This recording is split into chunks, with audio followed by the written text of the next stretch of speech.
Assalamualaikum warahmatullahi wabarakatuh. Ke pasar lama membeli santan, tidak lupa membeli telur asin. Perkenalkan, nama saya Raden Roro Ridho Cahaya Ramadan dari MTs N2 Kota Banjarmasin.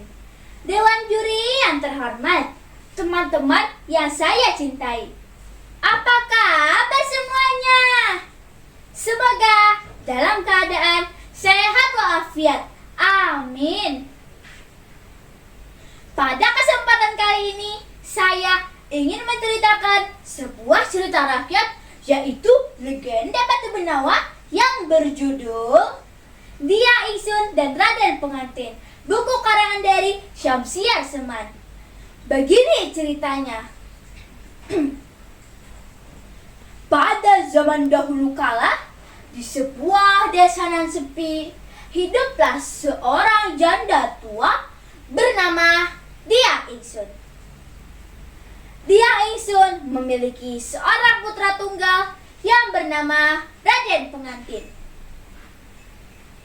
Kehidupan mereka sangat memprihatinkan.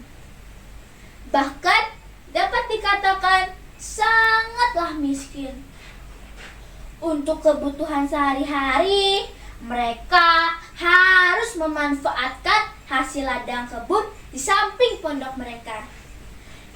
Dan mereka sering menangkap ikan di sebuah sungai menggunakan perahu yang kecil dan sudah sangatlah tua.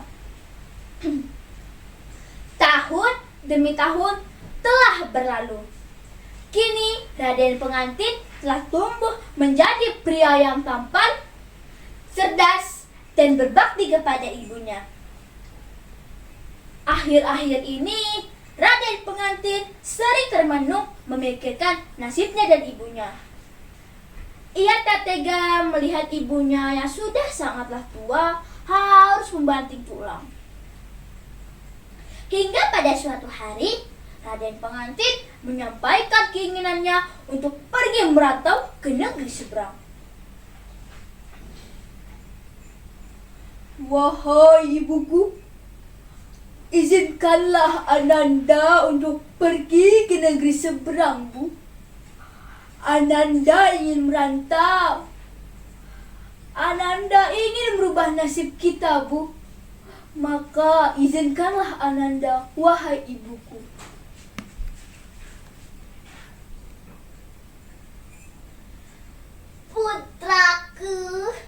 Putraku Raden Pengantin, janganlah engkau tinggalkan ibu, nak. Ibu sudah terlampau tua untuk ditinggalkan. Apa yang harus ibu lakukan tanpa ada bantuanmu, nak? Bu, suatu hari nanti aku akan kembali. Aku akan merubah pondok kita ini menjadi rumah yang layak untuk ibu. Ibu tak perlu membanting tulang seperti sekarang, Bu. Maka izinkanlah Ananda, Bu. Dengan terpaksa, Dia Ingsun pun harus menuruti keinginan putranya untuk pergi merantau. Tut, tut, tut. Kapal yang akan dinaiki Raden Pengantin untuk pergi ke perantauan pun telah tiba. Dengan doa dan restu dari ibunya, Raden Pengantin pun pergi merantau. Ibunya pun berdoa untuk keselamatan putranya.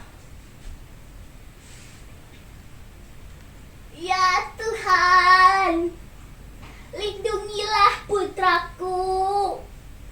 Berikanlah dia keselamatan di sana, dan berikanlah ia kesuksesan. Waktu pun terus berlalu. Kini Raden Pengantin telah menjadi seorang yang sukses, dan ia memiliki seorang istri. Ia dinikahkan oleh seorang putri raja yang cantik jelita. Hingga pada suatu hari, Raden Pengantin mengajak istrinya untuk pergi ke kampung halaman. Tuh, kapal benawa mewah nan megah pun telah sampai ke pesisir pantai. Warga berbondong-bondong melihat benawa mewah itu. Seorang tetangga menyampaikan kedatangan Raden pengantin kepada Dia Ingsun. Tak tak tak.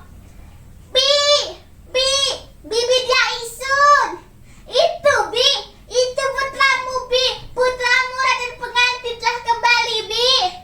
Cepatlah, Bi, cepat sambutlah dia, Bi. Ada apa, Nak? Hah? Benarkah putraku Raden pengantin telah kembali? Ah Tuhan, terima kasih. Akhirnya putraku kembali. Dia Ingsun pun langsung bergegas sambil mengendap-endap karena sudah terlampau tua. Hingga sampailah ia ke pesisir pantai. Namun Raden pengantin merasa malu melihat penampilan ibunya yang compang-camping.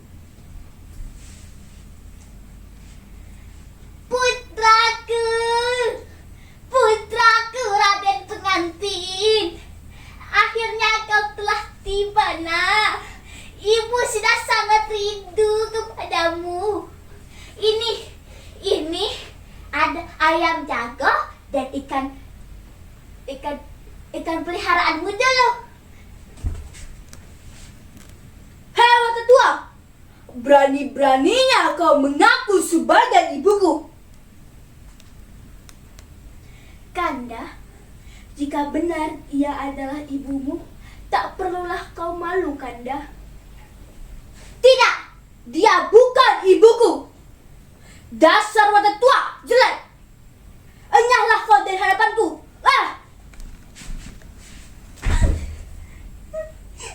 Nak, tega-teganya kau seperti ini pada ibu, Nak. Ibu sudah mengandungmu 9 bulan 10 hari. Tega-teganya kau seperti ini. Sudahlah, Dinda. Lebih baik kau pergi dari sini. Dan kau udah tua, aku tak sudi menjadi putramu. Dia Ingsun pun berdoa kepada Sang Tuhan karena kedurhakaan putranya. Ya Tuhan, ya penguasa alam semesta, jika ia adalah putraku, berikanlah ia pelajaran. Tunjukkanlah kekuasaanmu. Doa Dia Ingsun pun langsung dijawab oleh Tuhan. Awan berubah menjadi gelap, angin bertiup kencang,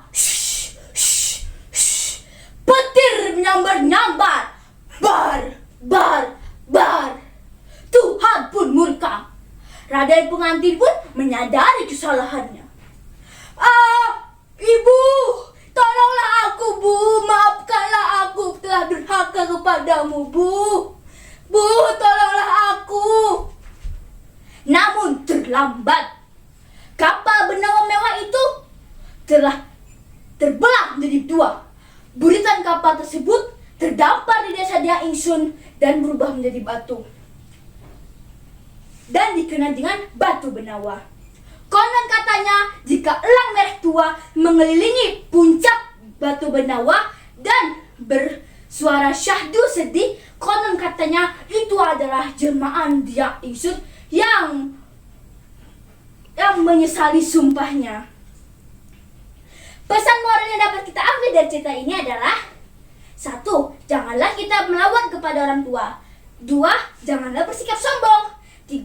Tuntutlah ilmu selagi masih muda, walau pergi ke negeri orang, dan kembalilah menjadi kebanggaan Banua. 4. Yang terakhir, hormatilah kedua orang tuamu agar kamu mendapat keberkahan. Naik daman pergi ke kota.